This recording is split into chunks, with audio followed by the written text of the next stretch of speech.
Hi friends, welcome back to my YouTube channel. ನೋಡಿ friends, ಇವತ್ತಿನ ವಿಡಿಯೋದಲ್ಲಿ ನಟಿ ಸಿಂಧು ಮೆನನ್ ಅವರು ಅಭಿನಯಿಸಿರುವ ಕನ್ನಡ ಚಲನಚಿತ್ರಗಳ ಬಗ್ಗೆ ತಿಳಿಯೋಣ.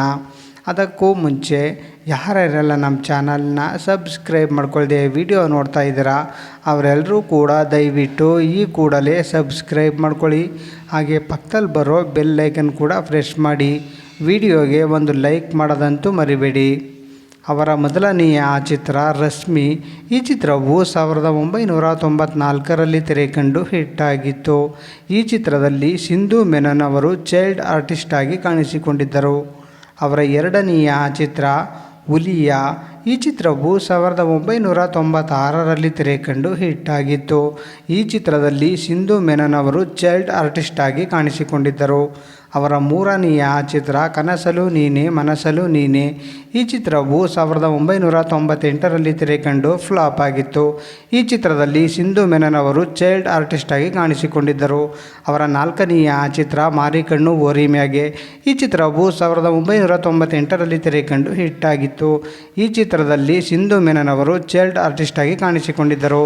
ಅವರ ಐದನೆಯ ಚಿತ್ರ ಮಹಾ ಎಡಬಿಡಂಗಿ. ಈ ಚಿತ್ರವು 1999ರಲ್ಲಿ ತೆರೆಕಂಡು ಫ್ಲಾಪ್ ಆಗಿತ್ತು. ಈ ಚಿತ್ರದಲ್ಲಿ ಸಿಂಧು ಮೆನನ್ ಅವರು ಚೈಲ್ಡ್ ಆರ್ಟಿಸ್ಟ್ ಆಗಿ ಕಾಣಿಸಿಕೊಂಡಿದ್ದರು. ಅವರ ಆರನೆಯ ಚಿತ್ರ ಪ್ರೇಮ ಪ್ರೇಮ ಪ್ರೇಮ. ಈ ಚಿತ್ರವು 1999ರಲ್ಲಿ ತೆರೆಕಂಡು ಫ್ಲಾಪ್ ಆಗಿತ್ತು. ಸಿಂಧು ಮೆನನ್ ಅವರು ಚೈಲ್ಡ್ ಆರ್ಟಿಸ್ಟ್ ಆಗಿ ಕಾಣಿಸಿಕೊಂಡಿದ್ದರು. ಅವರ ಏಳನೆಯ ಚಿತ್ರ ನಂದಿ. ಈ ಚಿತ್ರವು 2002ರಲ್ಲಿ ತೆರೆಕಂಡು ಹಿಟ್ಟಾಗಿತ್ತು. ಸಿಂಧು ಮೆನನ್ ಅವರ ಲೀಡ್ ರೋಲ್ನ ಮೊದಲ ಸಿನಿಮಾವಾಗಿದೆ. ಅವರ ಎಂಟನೆಯ ಚಿತ್ರ ಖುಷಿ. ಈ ಚಿತ್ರವು 2003ರಲ್ಲಿ ತೆರೆಕಂಡು ಸೂಪರ್ ಹಿಟ್ ಆಗಿತ್ತು.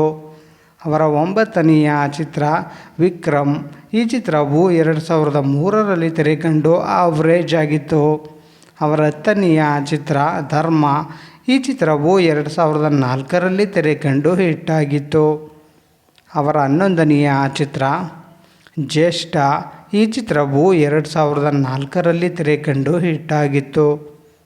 ಅವರ 12ನೆಯ ಚಿತ್ರ ಯಾರೇ ನೀ ಹುಡುಗಿ. ಈ ಚಿತ್ರವು 2008ರಲ್ಲಿ ತೆರೆಕಂಡು ಫ್ಲಾಪ್ ಆಗಿತ್ತು. ನೋಡಿದ್ರಲ್ಲ ಫ್ರೆಂಡ್ಸ್, ನಟಿ ಸಿಂಧು ಮೆನನ್ ಅವರು ಅಭಿನಯಿಸಿರುವ ಕನ್ನಡ ಚಲನಚಿತ್ರಗಳ ಬಗ್ಗೆ ತಿಳ್ಕೊಂಡ್ರಲ್ಲ. ಈ ವಿಡಿಯೋ ಇಷ್ಟ ಆದಲ್ಲಿ ಲೈಕ್ ಮಾಡಿ, ಶೇರ್ ಮಾಡಿ, ಕಮೆಂಟ್ ಮಾಡಿ.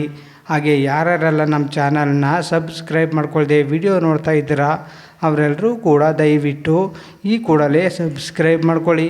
ಹಾಗೆ ಪಕ್ಕದಲ್ಲಿ ಬರೋ ಬೆಲ್ ಐಕನ್ ಕೂಡ ಪ್ರೆಸ್ ಮಾಡಿ. ವಿಡಿಯೋ ನೋಡಿದ್ದಕ್ಕೆ ಧನ್ಯವಾದಗಳು.